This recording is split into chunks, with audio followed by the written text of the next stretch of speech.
আসসালামু আলাইকুম। শুরু করছি মহান রব্বুল আলামিনের নামে, যিনি আপনাকে আমাকে আমাদের সবাইকে সৃষ্টি করেছেন। দেশে এবং দেশের বাইরে যে যেখান থেকে দেখছেন সকলকে জানাচ্ছি প্রীতি ও শুভেচ্ছা। আপনারা সবাই জানেন যে বাংলাদেশ এমন একটি দেশ যেখানে সুপ্রাচীনকাল থেকে রাজা মহারাজা প্রজন্মর পর প্রজন্ম বিভিন্ন জমিদার এবং বিভিন্ন অঞ্চলে বিভিন্ন প্রাচীন যেই প্রতাপশালী ব্যক্তিরা ছিল, তাদের কিছু কিছু নিদর্শন বাংলাদেশের বিভিন্ন আনাচে কানাচে এখন রয়ে গেছে। তারই ধারাবাহিকতায় আজ আমরা এসেছি একটি প্রাচীন এলাকায় এবং প্রাচীন একটি নিদর্শনে। আজ আমরা এসেছি টিএম গিয়াসউদ্দিন আহমেদের বাসায়, যেটি নড়িয়া উপজেলায় রয়েছে, শরীয়তপুর জেলার অন্তর্গত নড়িয়া উপজেলার নড়িয়া পৌরসভার ভিতরেই পড়েছে এবং এটি বর্তমানে একটি প্রাচীন নিদর্শন হিসাবে সকলের কাছে পরিচিত এবং এটি সুপ্রাচীনকাল থেকেই এই ভবনটি এদিকেই আছে। তো আজকে আমরা এই ভবনটি সুন্দরভাবে আপনাদেরকে দেখানোর চেষ্টা করব এবং ভিডিওতে এই ভবন সম্পর্কে আরও বিস্তারিত তথ্য দেওয়ার চেষ্টা করব। ধন্যবাদ সবাইকে। ফাতেমা ভবন নামে নির্মিত এই বাড়িটি হচ্ছে মূলত গিয়াসউদ্দিন আহমেদের বাড়ি এবং স্থানীয়দের মতে এই বাড়িটি টিএম এর বাসা হিসাবেই অত্যাধিক পরিচিত।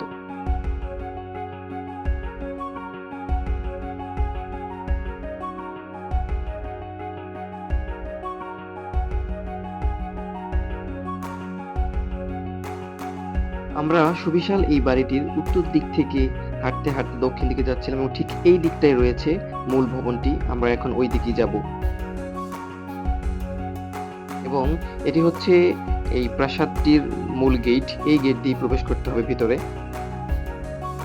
ভিতরে প্রবেশ করার সাথে সাথে আপনাদের চোখে পড়বে অত্যন্ত চমৎকার একটি ভবন, যেটি উত্তর দক্ষিণে আছে এবং অত্যন্ত চমৎকার কারুকাজে নির্মিত হয়েছে। প্রাচীন যে ডিজাইন নকশা করা, সেই ডিজাইন অত্যন্ত সুন্দর একটি ভবন।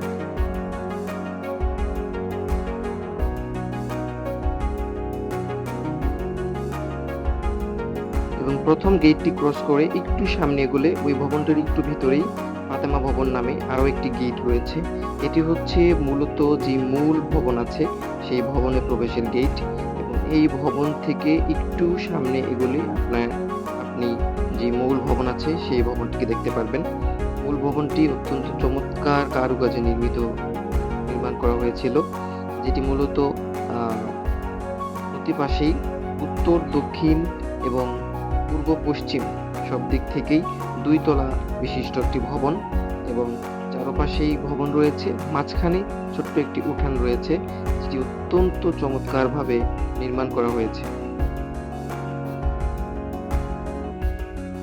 আমরা এখানে এসে স্থানীয় অনেকের সাথেই কথা বলেছি, তবে কারোর কাছ থেকেই মূলত এই বিষয়টি জানতে সক্ষম হয়নি যে এই ভবনটি ঠিক কবে এবং কখন নির্মাণ করা হয়েছে সে বিষয়ে নির্দিষ্ট কোনো তথ্য আমরা পাইনি এবং ভবনের ভিতরেও ঘুরে কোথাও আমরা এই বিষয়ে কোনো নির্দিষ্ট তথ্য পাইনি।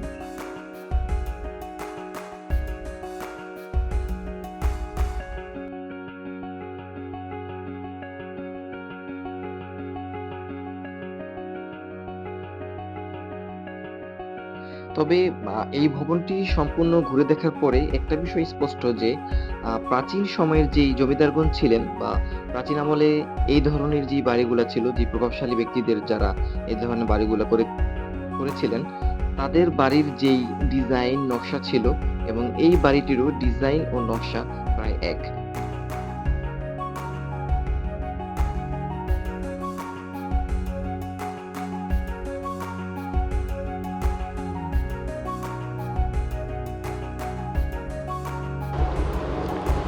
বর্তমানে এখানে তেমন কেউ থাকেন না, শুধু একজন নাইট গার্ড আছেন যিনি এই বাড়িটির দেখাশোনা করেন।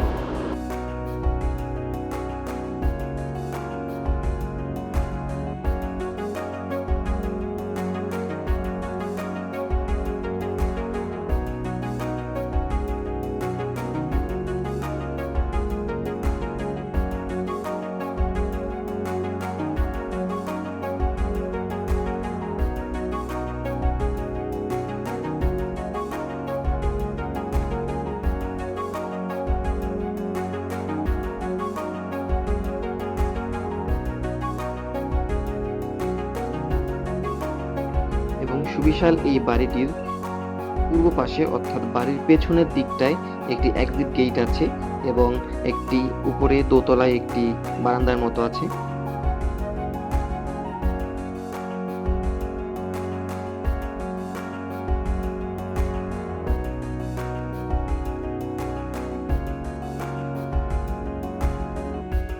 ভবনের ঠিক পেছন দিকটাতে রয়েছে সুবিশাল একটি পুকুর, এবং সেই পুকুরকে কেন্দ্র করেই রয়েছে একটি সুন্দর একটি পুকুর ঘাট, এবং এই ঘাটলাটি অনেক সুন্দরভাবে তৈরি করা হয়েছে।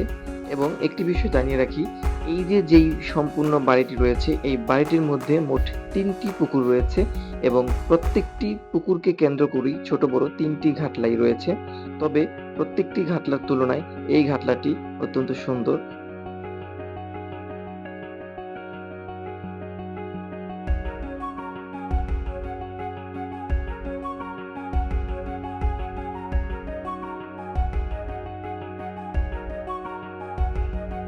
এবং ভিডিওর শুরুতে আমরা যেই দিকটা থেকে ভবনের দিকে আসছিলাম, অর্থাৎ মূল ভবনের ঠিক উত্তর পাশে রয়েছে একটি সুন্দর একটি মসজিদ।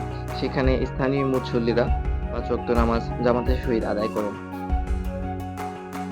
পরিশেষে ধৈর্য ধরে ভিডিওটি সম্পূর্ণ দেখার জন্য আপনাদের সকলকে আন্তরিক ধন্যবাদ।